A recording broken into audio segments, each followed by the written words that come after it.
The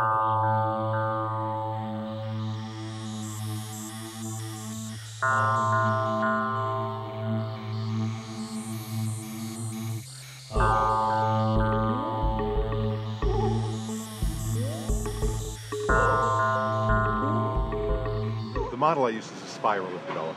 So at the beginning, we were, like all of our animal brothers, natural, integrated, whole, happy, peaceful, healthy. But unfortunately, without what we have today in modern society, human beings had an average lifespan of about 30 years. You'd die of an infection or something else.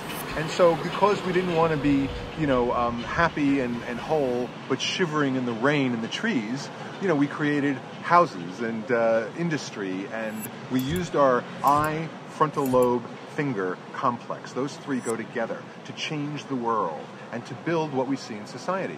Unfortunately, the price that was paid is devil's bargain. It's a split from nature into intellect. And it's been very, very successful in terms of being adaptive, in terms of increasing our lifespan. So now we live to be 80, but we're separate from nature. We've broken from nature, and there's a hunger and a lack of groundedness, a lack of stability. So do we come back down the spiral to primitivism? I believe not. Bin Laden and Kaczynski, the Unabomber, asked us to do that. But I think no, we go forward. We power through our problems, around the curve, back around, to a position of neo-tribalism or neo-pastoralism, where we're back integrated with nature, but eyes open, Buddhist style this time. So we've matured, we've come up one level, but we've gotten back to our tribal roots and our animal nature. Until society changes in that wondrous way and we're neo-pastoralists again, this world is diametrically opposed to the natural world. So, we struggle with that. I struggle with that, to be an American, to be a modern person, and yet to recognize that my roots and my health lie in my animal nature, in my groundedness. So what do? You try to balance things. You try to compromise. Yes, we all do that. Many of us do that, I should say. Some of us decide to leave. They get back to nature, like the hippies did in the 60s. They went to communes.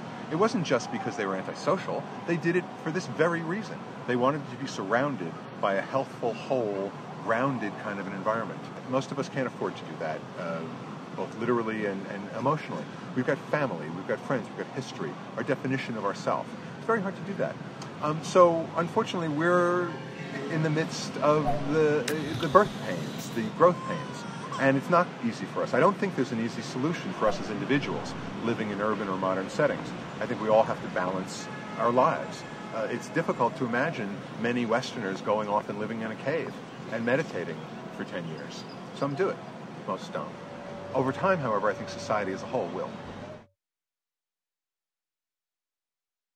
This duality we have is really part of the problem. This idea of modernity or tribalism, primitivism it's called, or mind-body, or matter and energy. In physics we know matter and energy really are the same thing. We know a particle and a wave can be called a wavicle. It's one thing.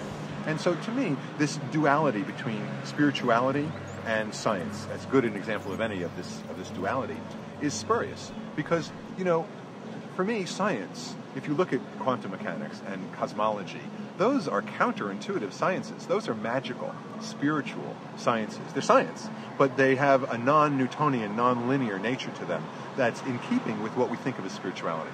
So science is spiritual.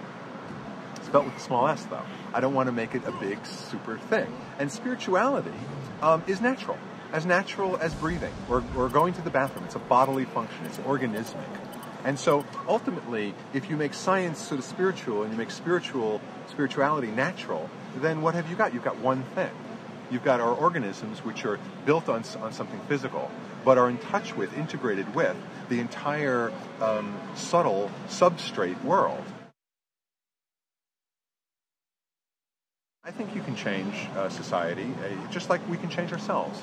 Maybe not completely, maybe not in a day and night, black and white kind of a way, but yes, over time. And I think so. Efforts to change are important, but ultimately I think change happens over generations, over time. And that, I'm a long-term optimist, and I think we all have to be short-term pessimists right now, but I don't get depressed about my pessimism. It's motivating. to try to help things change. Integrate Earth, recognize potential. Crisis breeds opportunity.